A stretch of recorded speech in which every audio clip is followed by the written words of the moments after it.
for today's video mga commander, so ito yung mga una kong tinanim na kalabasa kung saan minixo po yung cow manure tapos yung ipa ng palay mga commander, tapos may dumi ng itik mga commander. Ito yung tinisting ko lang mga commander at alamin natin mamaya kung ano yung mga gagamitin kong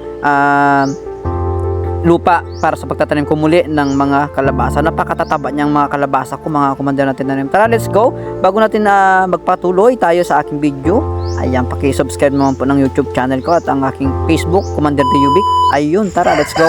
At yun mga commander, may nakita akong banlik dito at alam kong napakataba nito. Ito rin yung sabi sa akin ni Kuya Paul, kung mayroon daw banlik dito sa sa ilog.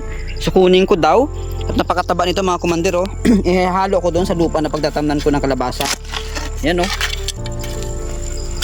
Yan. Ilagay ko dito. Ang ganda to mga commander, ang ganda lupa. Ihalo ko siya. Para doon sa pagtatamnan ko ng kalabasa kasama ng cow manure, tapos yung yung tawag yan. Ang ganda nito. Pataba.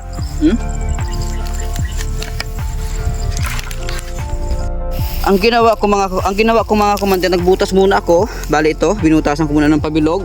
Tapos ito nilagyan ko na ng cow manure. Cow manure to mga commander. Yan, marami po siya. Kasi marami po ako nakukuha ng cow manure dito. Yan sa area na yan. Marami pong naulang baka dyan o nataling baka. Kaya ayun. At meron din po tayong yung ipanampalay. Ayan. Ito na po rin ng ipanampalay. So tag-init ngayon dito sa amin, sobrang init ito, ipanampalay mga commander. Ayan siya. Ayan, ipa siya ng palay. Lalagyan natin siya dito. Dadagdag natin sa cow manure. Ayan, ito po ay mga tae ng itik yan. Tapos kinuha ko dun sa itikan. Tapos of course itong yung banlik na galing dun sa tabing ilog. So try natin kung gaganda yung halaman dito, yung kalabasa mga commander. So i-mix lang natin yan. Po kayo, abang-abang kayo sa aking pagtatanim ng kalabasa. So direktan ko na pong itatanim sa ngayon. Ayan.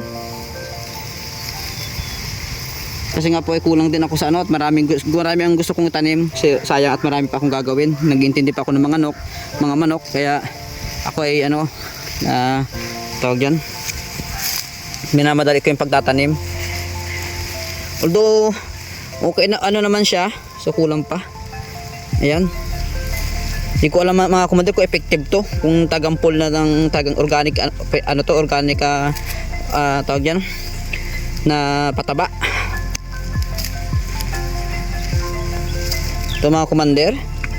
Ayan, punuin pa natin para mas sure natin na mas magandang tubo ng ibibinit natin. Kasi ako rekta na, hindi ko na siya bibinit.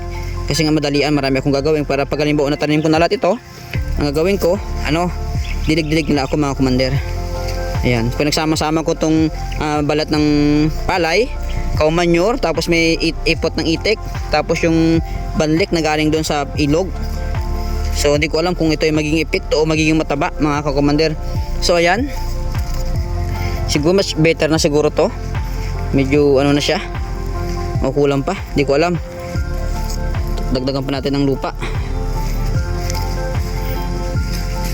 Yan mga commander, ilalagay natin to. So tutok lang po kayo mga commander sa pag nito. Ito yung binhi na ilalagay ko. Yan, binhi ng kalabasa. Lalagay natin mga commander Ayan, tutukan nyo lang mga commander ito. Kung ito ay gaganda baga ang sibol. Ayan mga commander, Yan. Actually nagtanim na ako ng kalabasa. Napakaganda ng kalabasa ko dito, yung 30 piraso. Kaya ang gagawin ko ngayon, ayan, tatanim ako ng maraming kalabasa. Sayang naman ang panahon, di ba?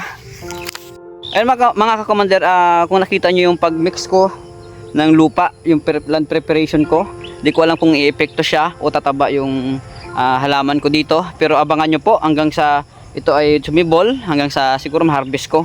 So hanggang dito na lang muna ang pagtatanim ko. At kung nakita nyo yung land preparation ko sa pagtatanim ko, sana po kung mayroon kulang, pwedeng comment down below lang po. Kung okay naman, comment down below lang rin. So maraming salamat at sana may natutunan din kayo sa akin sa paggawa ko ng organic fertilizer sa pagdating sa paghalaman. So first time ko pong mag-mix ng ganito. Kasi ako dati hindi pa ako marunong maghalaman, pero ngayon tinuruan ako ni Kuya Paul. So shout out kay Kuya Paul sa pagturo sa akin sa paggawa nitong gantong organic fertilizer. So hanggang dito na lang muna ha.